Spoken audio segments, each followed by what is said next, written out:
So Parsha Shoftim begins Shoftim v'Shoftim titain lecha b'chal sharecha asher Hashem Elokecha nosen lecha, which is you should have judges and policemen in all of the gates of all of the cities that the Lord your God gives you. So the cities the Lord your God gives you means in the Israel. That's the land, right? He doesn't mean outside of Israel. And you should have judges and policemen. So we know that traditionally Jews have always had their courts. Were always by the entrance to the city. By the gate. You see it in the book of Ruth. In the book of Ruth, it says that Boaz went to the entrance of the city to sit with the men who were the judges. That's where he sat. On Shabbat, the husband is sitting right. in court. So that's where it was. And then you had the policemen. Why? Because you have the judges decide judgments, and the policemen are the ones who try to increasingly encourage the people to do the mitzvahs. And, people get lax, so the policemen would push them. So they're a little bit different than the policemen of today. It's a different idea. But then it tells us, Lo sita mishpat lo takir panim lo titach shochet. It talks here about a person should not take a bribe, because a bribe, right, it says here, blinds the eyes of the wise, and it pushes off the judgment of the righteous. Right, that's what it does. Right, if I bribe someone, right, I'm going to have a court case, and I bribe a judge.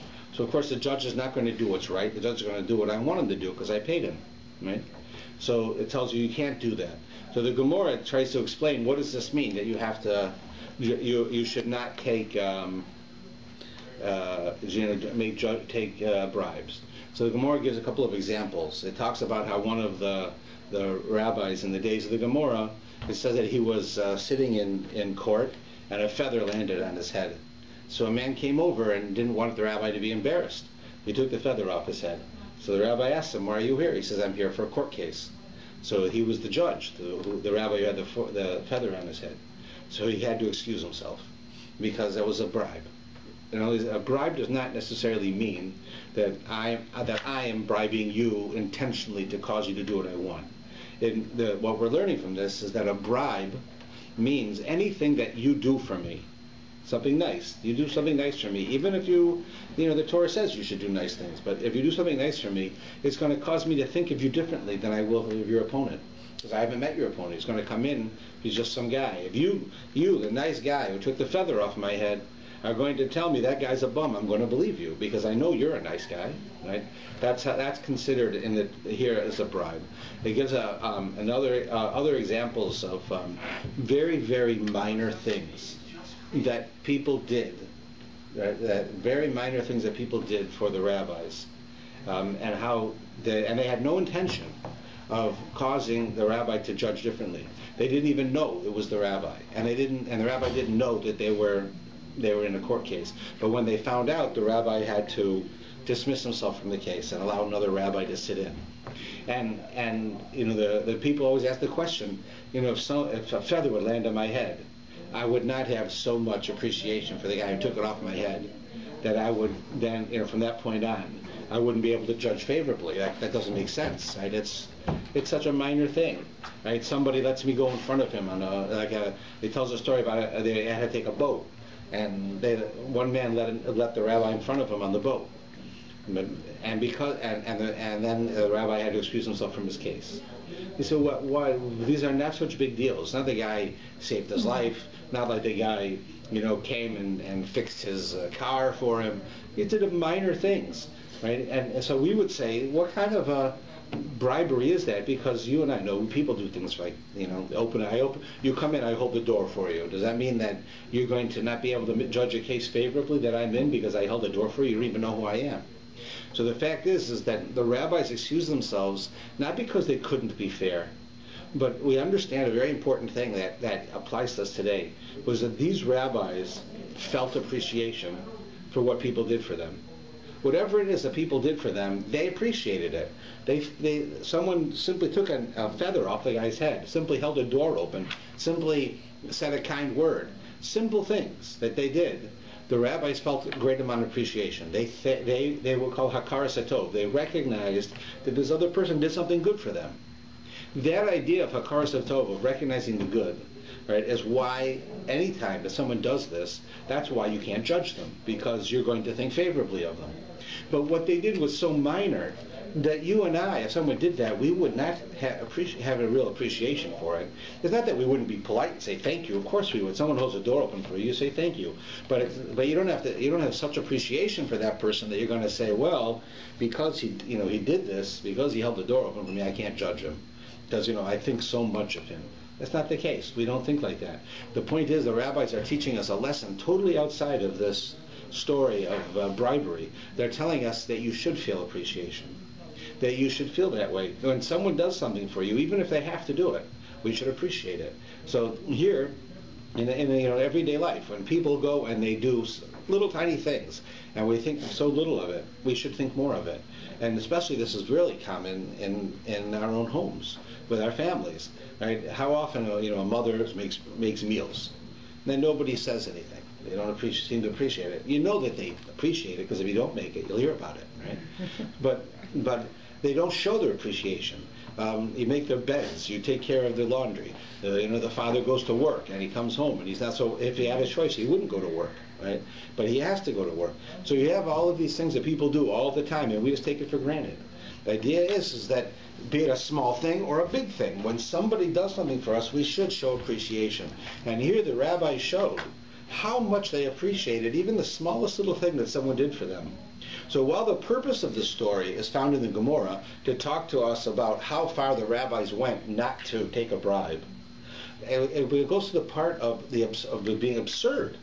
It's absurd that how can you consider it that I'm taking a bribe because someone took a feather that landed on my head and he took it off my head, right? That's absurd, that I would not be able to judge him favorably or judge him normally, right, in a regular case. But the fact is that I think that's why it's so obvious that this Gemara is telling us that the rabbis want us to learn a secondary lesson, which may be more important than the primary lesson. And that is that when people do things for us, be it our spouses and our parents, our children, be it people we work with, even if it seems to be small, even if it's something they have to do, like the newspaper guy is paid to deliver your newspaper. So why should you show him appreciation? He's just doing his job. But the fact is, we should, because you imagine how we know there's people who work with us. Like here, I have people who work for me and with me. And I have to show those people appreciation for many reasons. First thing is I do appreciate it, what they do. They do a good job. I'm happy that they do a good job. Because of it, I don't have to do it. If I have somebody who's able to handle certain parts of my job to help, more, let's say, administrative parts or clerical parts, that I don't have to do, so that I can do things that I want to do.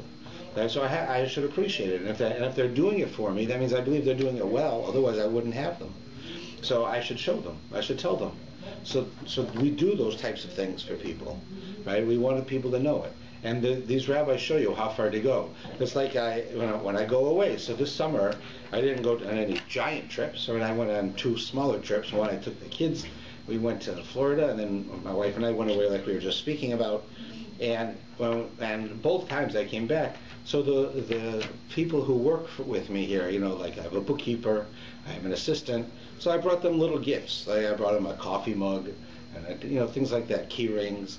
Nothing is expensive, because it doesn't really matter unless I'm going to spend a lot of money on a gift for them. That doesn't really matter what I bring. What it matters is that I show that I appreciate what you do for me, and I thought about you when I was away, because you had to do that much more for me because I was away. Right? At least when I'm there, I can help out. But when I'm not there, you're doing it all. So I bring them back, these small things, to show the appreciation. I don't come close to what these rabbis are talking about, where they show appreciation for everyday things all the time. Right? The mailman brings mail. They show appreciation for it all the time. I don't say that I don't do it and that that's a good thing, but we should be more sensitive to it. So that's an important thing that it begins with, this idea of not taking bribery. Certainly in the literal sense, you shouldn't take bribery. There's an argument this is only talking about a judge, even though it's referring to a judge.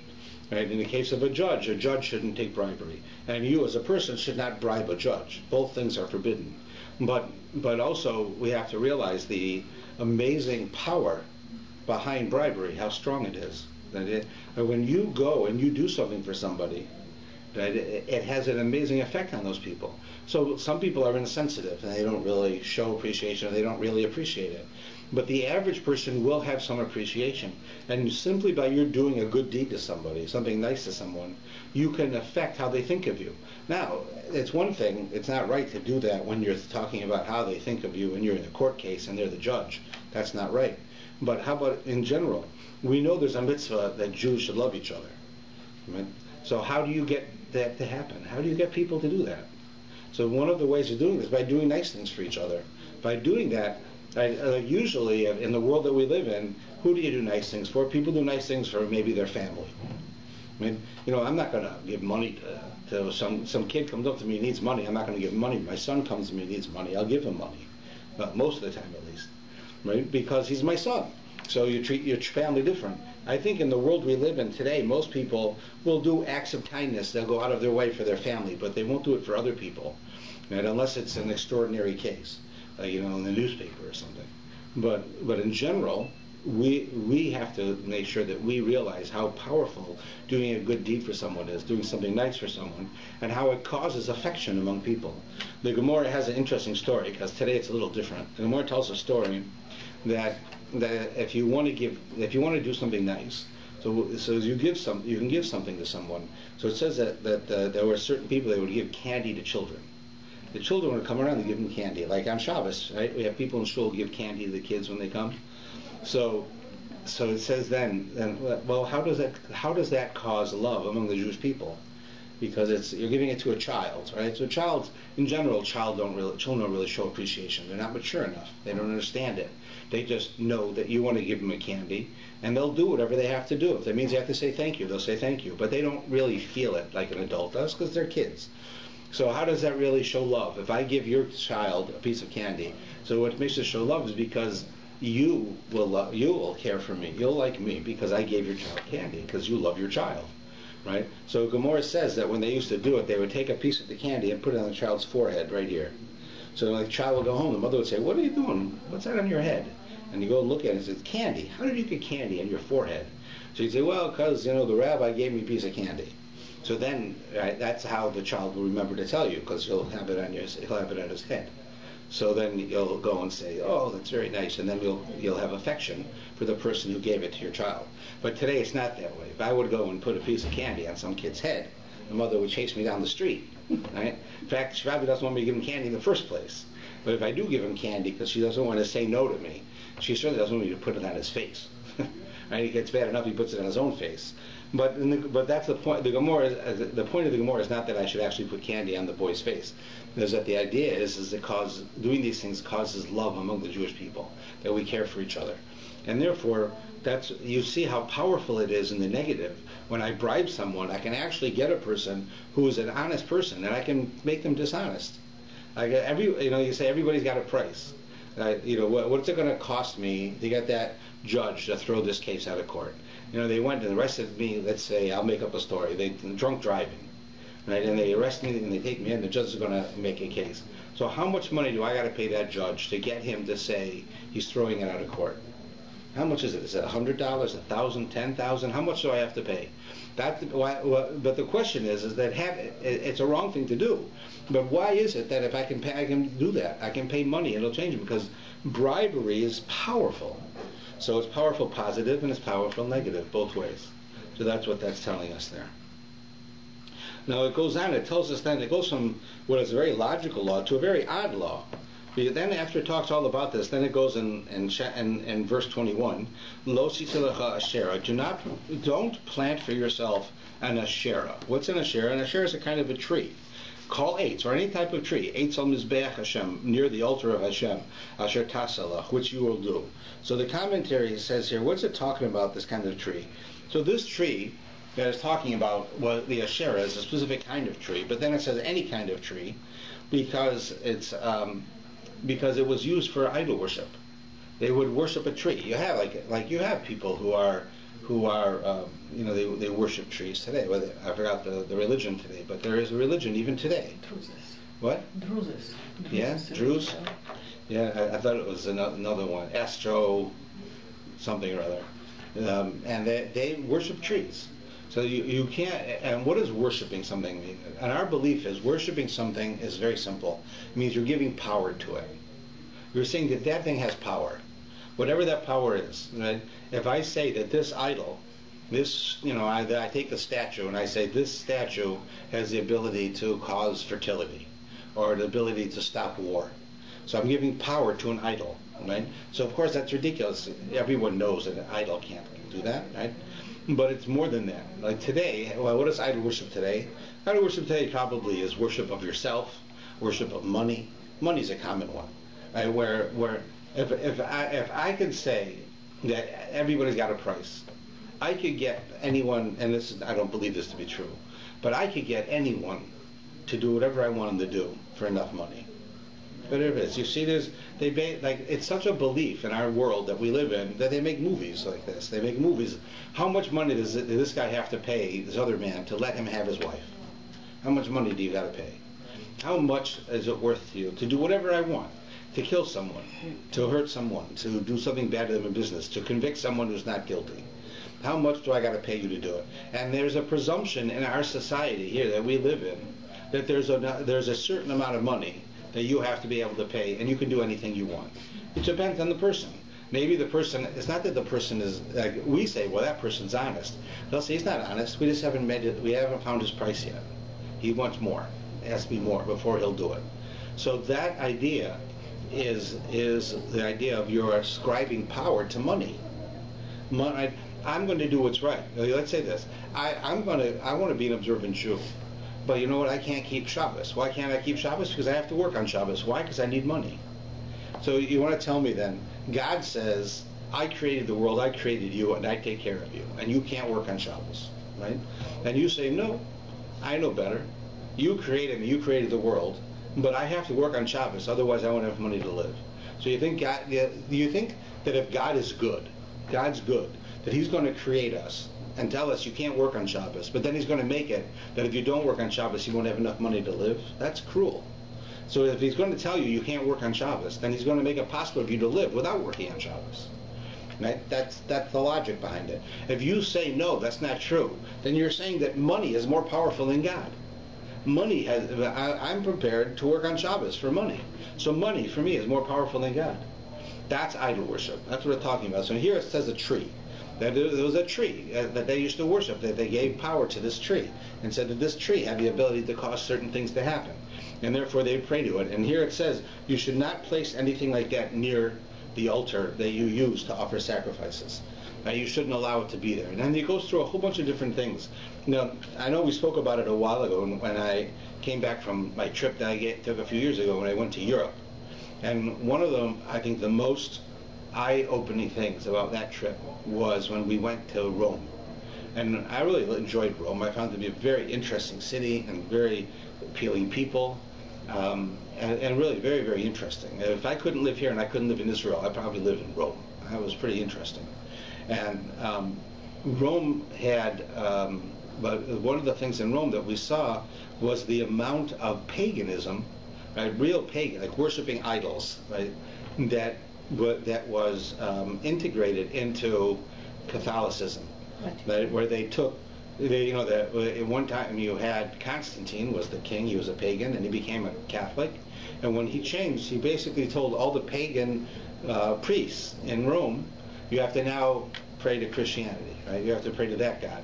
So they took all of the rituals and all of the statues and all of the idols, and they turned them into Catholic ones.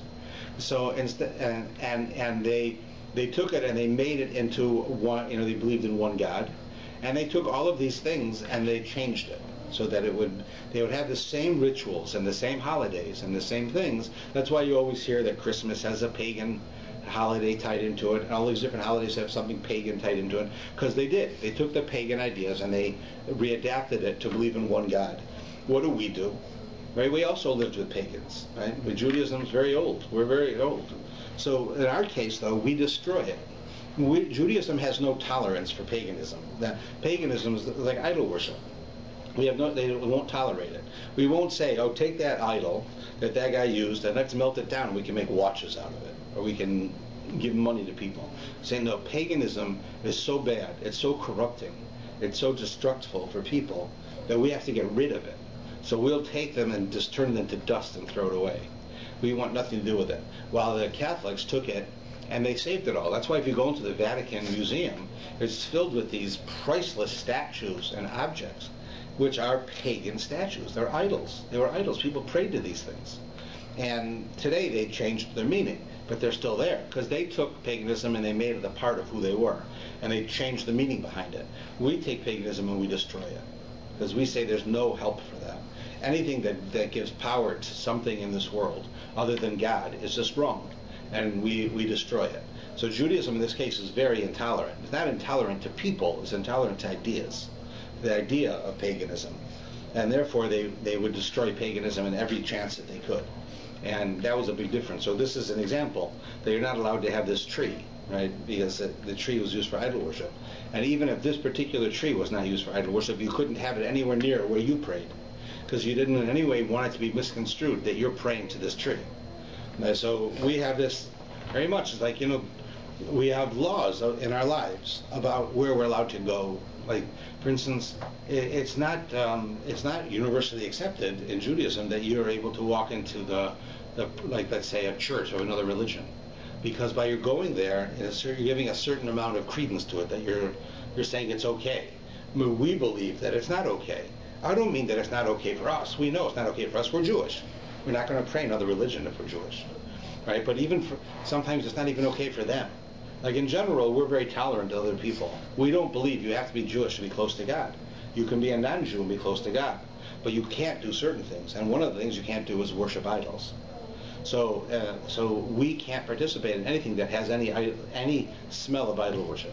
So we can't even go into these churches because of it, because it gives the appearance that we're agreeing with it. Even when going to the Vatican, as we did, we weren't allowed to go to any building within the Vatican, because Vatican is a country. Right? It's not just a religious building. It's a whole country.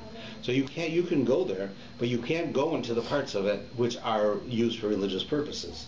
So the Sistine Chapel, for instance, they don't pray in the Sistine Chapel, where they have the big thing on their ceiling, right? The Sistine Chapel is really a meeting house. Well, it was. Today it's really a place where people go look at the paintings. That's different than a cathedral, right? That's a church. That we can't go into. The Vatican Museum you can go into. It's not a church, even if the church owns it. It's a museum. So those are the differences. But it's just odd that it suddenly changes from a very logical law to a law here dealing with the worship of the tree.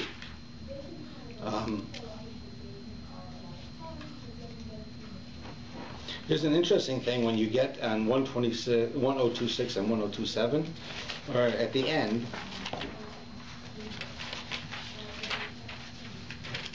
It says at the end, right at the last line, verse 11, it says, Al pi ha-Torah, or in English, according to the teaching that we will teach you, according to the judgment they will say to you, shall you do.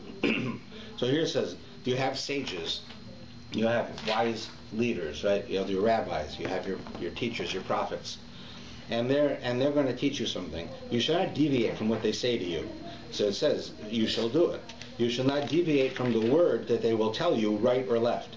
And the man that will act with willfulness and not listening to the Kohen who stands there to serve Hashem, your God, or to judge that man, shall die.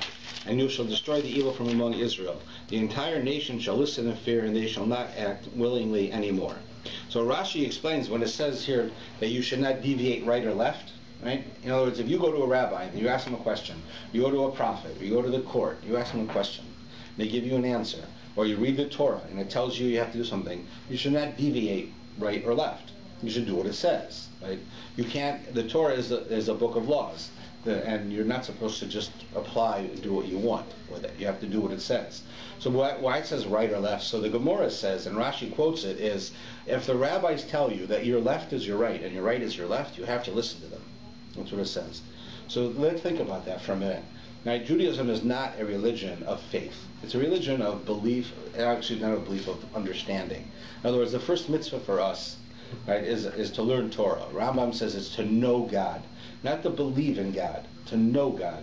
That is, that we study the information that God gives us so that we understand how to live, and we understand to the best of our ability who God is and what God is, so that we we have that responsibility. That And so our religion is based on this knowledge. So now sometimes I have a question, and I don't know the answers. I'm not an expert, and there are experts, and I'll go to the expert, and I'll ask him, what do I do in this situation? He gives me an answer. I have to do what he says. I can't do different. But what if his answer is wrong?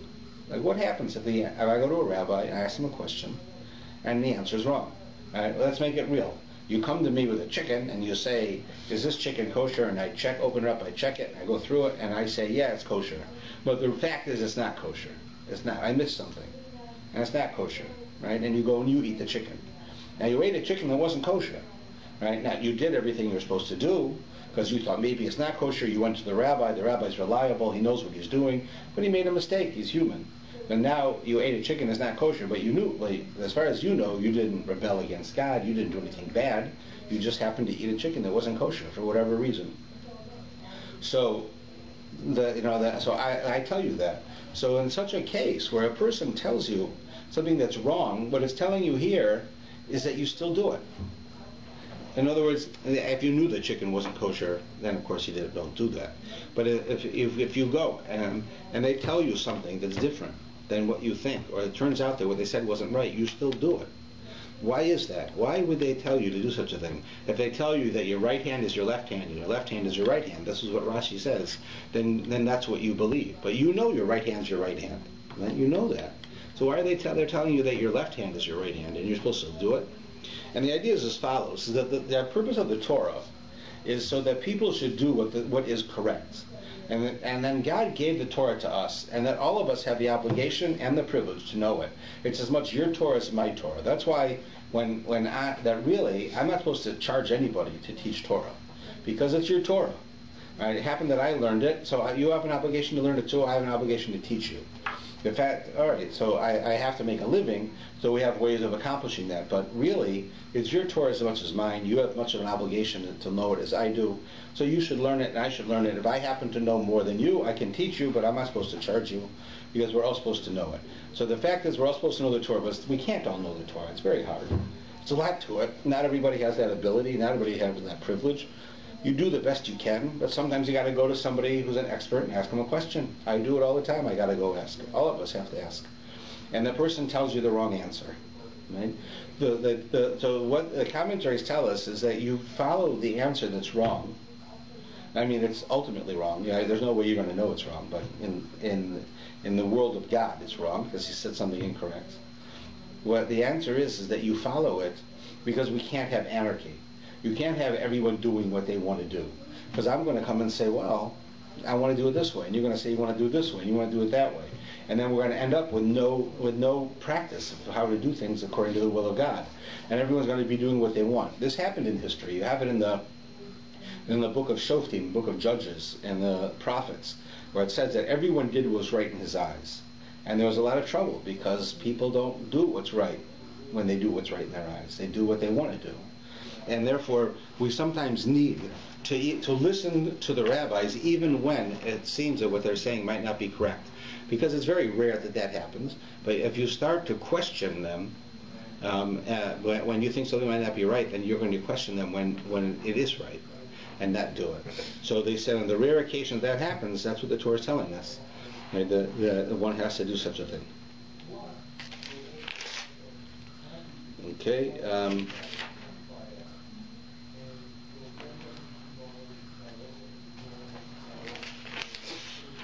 So we have here, we have on 1033 and 1032, we have a whole section talking about prophets. Right? The whole idea of what is prophecy and what happens. So prophecy is as follows, is that a person who works on themselves, they work on their personality, they work on their spiritual levels, they work on their Torah knowledge, they work on their following the will of God, can rise to the level of being a prophet. They have that ability to become a prophet. A prophet means that they become so much a vessel of God's will that they start really going and they have the ability to have God speak to them, and then they can tell us things. So it used to be that there were times when there were thousands and thousands of prophets alive. There were men there and there were women. There were women prophets and men prophets. Most of those prophets, we don't know who they were, because the only prophets whose writings we kept are the ones who wrote things that pertain to us today. that have an effect on us today. But it used to be that if you wanted to know, you had two job offers. Which one should I take? The prophet would look at you and look into your neshama and say, I can see that you will succeed, at this type of work. I can see from your soul that this is who you are. When you wanted to get married, you go with your groom or your bride into the prophet and you say, is this the right person? And the prophet would look at and they'd say, yes, this person is your soulmate. I can see you have the same soul. So the prophets used to be able to do that. Right? They had the ability to do that. But there's no reason that I need to know today what the prophet like that said 2,000 years ago, because it has nothing to do with me, right? That he knew who should get married. Right? So they didn't write that down. The only prophets we have today are ones who are writing and talking for today, that talked about the future, what was going to happen to the Jewish people. But the ones who dealt primarily with day-to-day life, it didn't. And it was not uncommon. And you had men and women who did that.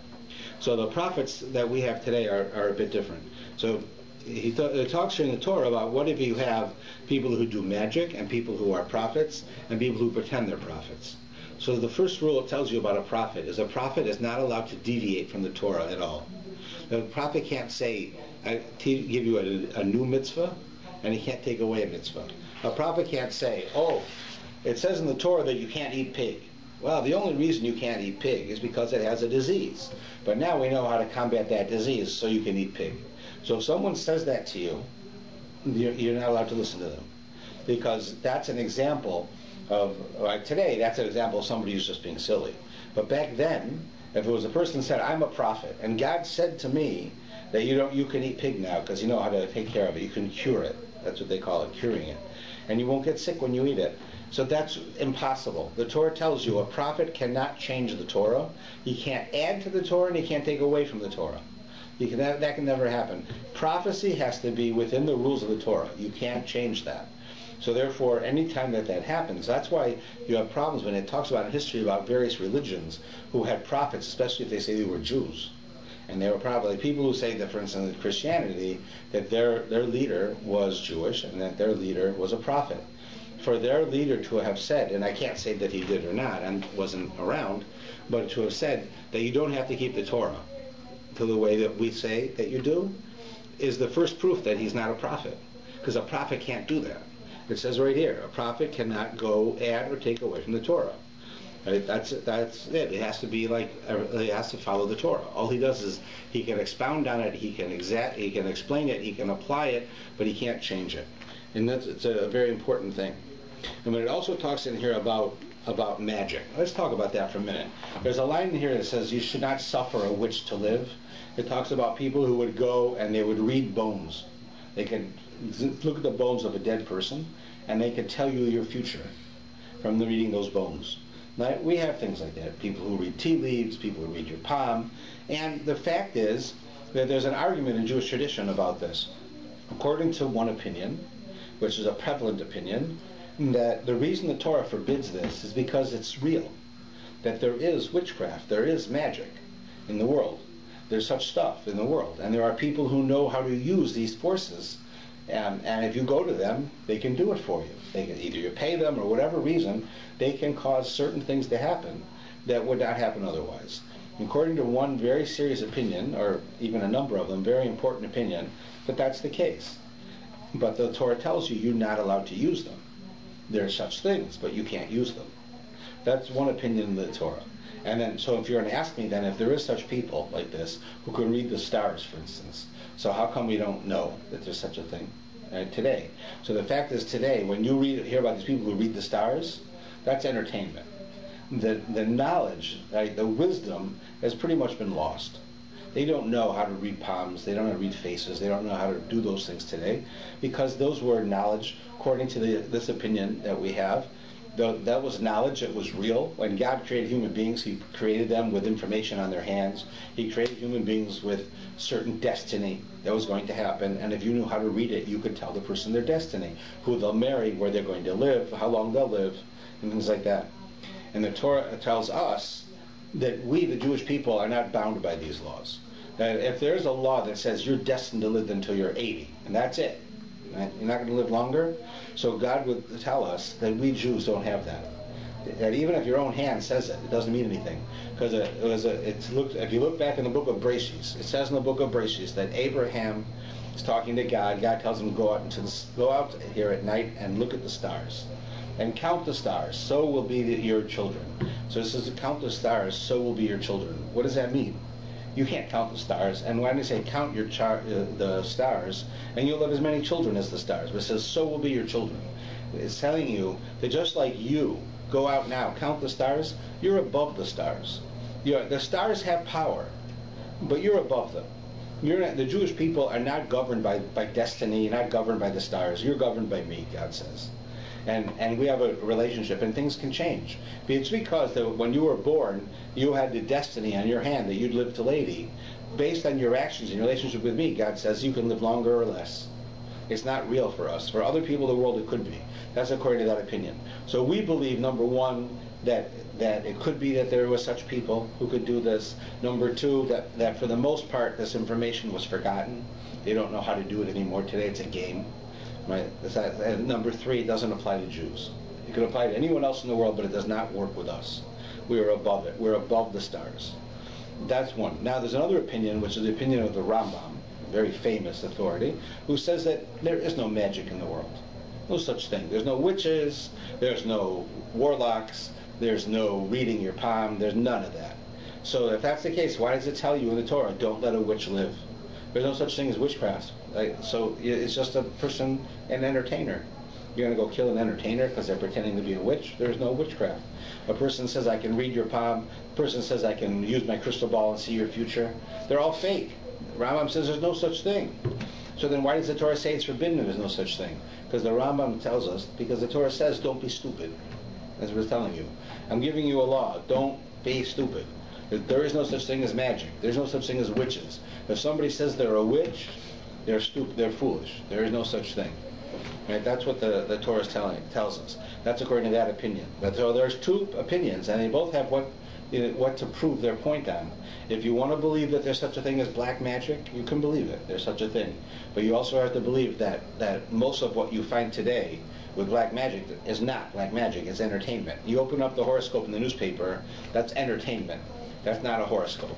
That's not someone using the stars and using you to be able to figure out what's going to happen to you.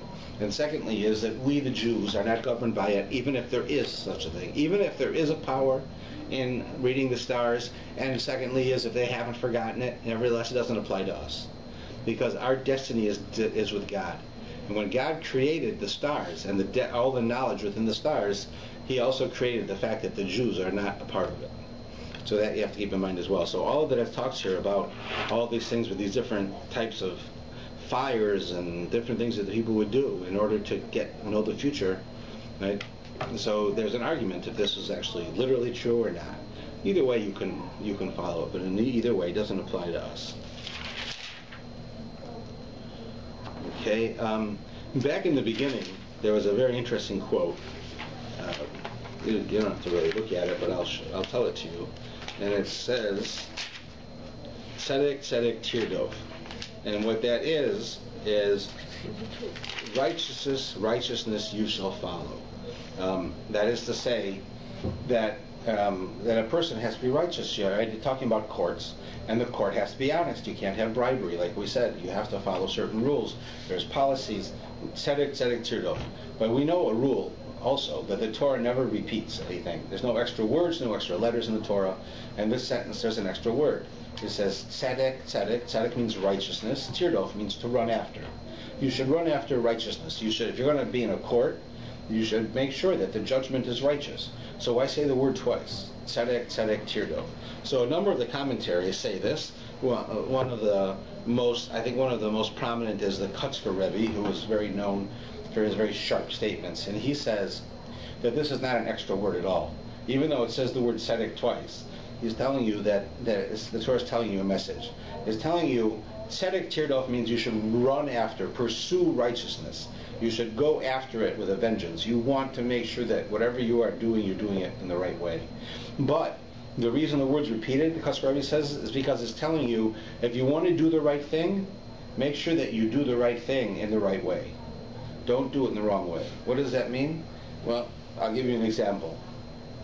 It's Shabbos is in 20 minutes and I don't have any challah. So I go run into the grocery store to buy challah, and there's a line, right? I gotta be home in 20 minutes of Shabbos, and I got the challah in the store, right? So what do? Is I go and I push my way to the front of the line. I'm rude to all these people, right? And I say, listen, I gotta go. I'm more important, right? Now, am I doing a good thing? Yeah, I'm going to go buy challah for Shabbos. I got to get home before Shabbos. I can't be driving on Shabbos. I can't be buying things on Shabbos. So that's a good thing. But I'm not doing it in a very good way. I'm doing it by hurting people, by hurting their feelings, by making trouble for them. How about if I want to go to shul? The shul's on a street, right? And at mincha's in 2 minutes, it's going to be sunset in 5 minutes. If I don't go in right now and pray, I'm going to miss it. So it's a good thing. I'm being right. I'm pursuing righteousness. I'm going to go pray with a minyan in a shul, but there's no parking spots. So you know what? I'll double park. Why not? Because everybody else who's parked there is also in shul. So when I finish, they finish, right? So we'll be done at the same time. So what do they care if I'm double parking them? But they'll get out. Let's say they walk out before me. They're out 5 seconds before me, right? Big deal. So I'll double park. Well, the fact is, you can be a big chacham with this. But the guy whose car you just blocked in, maybe he's not there to daven. Maybe he already davened. Maybe he's there to drop off something. Maybe he's there to help somebody. But you're presuming I'm here for shul. Everybody's here for shul, right? But that's not necessarily the case. Now this guy's stuck. Now are you doing something good by going to shul? Yeah. You're doing it in a good way? Not at all. When you do things that are good, you have to do them in a good way. You can't steal and give tzedakah. Right? You can't steal from someone and give charity with that money. That's not doing it in the right way. You can't do any mitzvah, right, that you want to do it and hurt somebody's feeling when you do it. Right?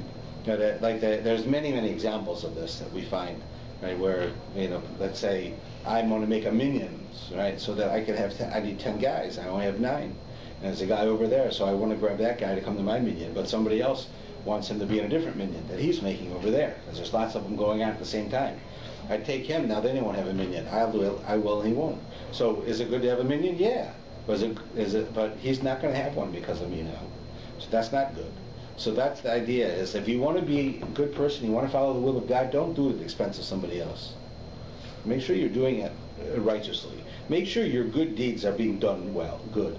Don't do bad things and attribute it to good things. And I used to have a teacher once, and he told me one time that sometimes religious institutions get a little bit caught up in the fact that they're religious, and what they end up doing is that they end up hurting people. They'll say, you know what, you've been teaching for 20 years, and you're a great teacher, but you're not so good anymore. You're old. We got to let you go. Right? That's illegal. You can't just fire somebody because they're old. It's against the law. Right? It's certainly not a nice thing to do. So you go in and fire the guy and say, well, how can you do that? It's against the law. I said, look, this is Torah money. I only have so much money we raise for the institution. The people give me this money for Torah. They don't give me money so I can make you happy. They give me money so that I can have Torah. And you're not teaching it as well as this young guy will. So I'm going to pay him and you got to go. Right? What can I do? It's Torah money. I can't. Right? The fact is, that's wrong. You can't do that. You can't go and hurt someone else. Like one time I remember that there was a discussion. They wanted to get some of the teachers in one of the local day schools. They were getting a bit older and they weren't really doing what they had been before, and they weren't relating to the kids well. Guys in his 70s perhaps might not relate to a 7-year-old today. So whatever reason, the parents believed that they weren't. So they went to the school and they pushed the school to fire him. Been here all these years, so give him a severance. We're not telling you to hurt the guy, but get rid of him. We need a young Rabbi coming in to be my 7-year-old who understands him, knows how to deal with him. So they went to the school. They asked the question to one of the great rabbis, and they said, "What's the deal? They want us to fire this guy." So he says, "Well, you can fire him." He said, "Oh, okay, so good. We'll fire him. We'll hire a new guy, and we'll pay him." He says, "Yeah, but I didn't say you don't have to pay him. You can fire him, but you still have to pay him. This man gave his whole life to you, 30 years. He's teaching here. You can just throw somebody out. You have to take into account who they are. 30. Who's going to hire him now? No one. He should eat air because you need a young Rebbe. So fine. You want a young Rebbe? Go get a young Rebbe, right? But he still has to be paid. I didn't tell you can stop paying him. I told him you can get someone in. You can do that because you have to act in such a way. When you're going to do something good, do it in a good way. Don't do it in a bad way. Don't come to shul and push somebody out of your way. Don't come to shul and say, you're sitting in my seat, get out of here. Don't insult somebody. Right? Doing those things is doing good deeds for bad reasons. Right? And it ends up being worse. You end up doing much worse. And if you're going to run a Jewish organization, you're going to lead an organization, make sure that you do it in a good way. But it's the same thing with every one of us in our own lives. When we want to go and do a mitzvah, we don't say, that I can do it any way I want because it's a mitzvah. You have to make sure you do your mitzvah in the right way. Right? And then we go in the store and we're interacting with people in the stores, or when we're doing something, we have to make sure that we're doing something correct. Just because I'm late, let's say I have to do a funeral, God forbid, and I'm late. Right? I have to be there a half hour before, and I'm already, I'm going to be 15 minutes. So I'm rushing in my car, and there's a traffic backup. So what I do is, I'm a smart guy. I'm going to drive on the side of the road. I'm going to drive on the shoulder of the road. Everybody else is sitting in line, waiting to go because there's something wrong. But me, I'm in a hurry. I got to get to this funeral, so I go down the side of the road, right? And then everybody who sees me, what do they think? Here's this guy with a yarmulke on his head. He's so important. He can't wait. We have to wait. He doesn't have to wait. He drives down the side of the road, which is against the law, so that he can go where he wants to go. They don't know if I'm going to a funeral, not going to a funeral. So am I doing a good thing? Yep, it's a great thing. I'm going to help bury the dead. I'm taking care of a family who needs me. But am I doing it in a good way? No. And it very well could be that the way I'm doing it outweighs any good I did in the first place. I end up in a negative place. So that's what that says. Tzedek, tzedek tirdo. If you want to do a good deed, make sure you do it in a good way. One and the other is the same. You can't do a good deed by doing it in a bad way. It doesn't work. Okay, I guess we better stop there.